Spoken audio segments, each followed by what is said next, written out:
Əllərimdə boş qalıb dəymir əlin əlimə.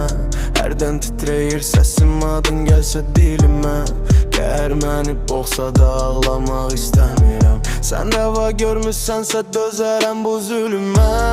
Nə sən bağban deyilsən, nə mən budaq deyiləm. Mən küləyə sınmaram, inancalaq deyiləm. Nə sən evin yiyəsin, nə mən qonaq deyiləm. Qurumu qırmaram, gələm sənə ilə. Yetim qoymusan deyə ağlayır xatirələr. Ayrılıq uzun çəkir, niyə qalır indiyə? Zindan olmuş dörd divar, mən axı edim necə? Tənhamı sevim səni, canımdan keçə-keçə. Yetim qoymusan deyə ağlayır xatirələr. Ayrılıq uzun çəkir, niyə qalır indiyə?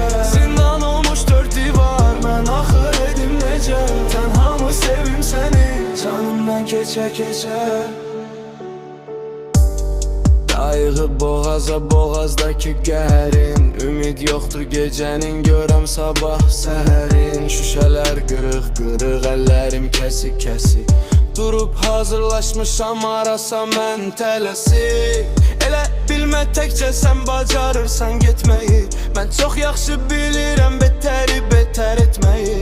Sənə çatmağım üçün külək oldum məsirəm. İndi isə mən gedirəm, ölümə tələsirəm. Yetim qoymusan deyə ağlayır xatirələr. Ayrılıq uzun çəkir, niyə qalır indiyə? Zindan olmuş dörd divar, mən axı edim necə? Tənhamı sevim səni, canımdan keçə-keçə. Yetim qoymusan deyə ağlayır xatirələr. Ayrılıq uzun çəkir, niyə qalır indiyə? Zindan olmuş dörd divar, mən axı edim necə? Tənhamı sevim səni, canımdan keçə-keçə.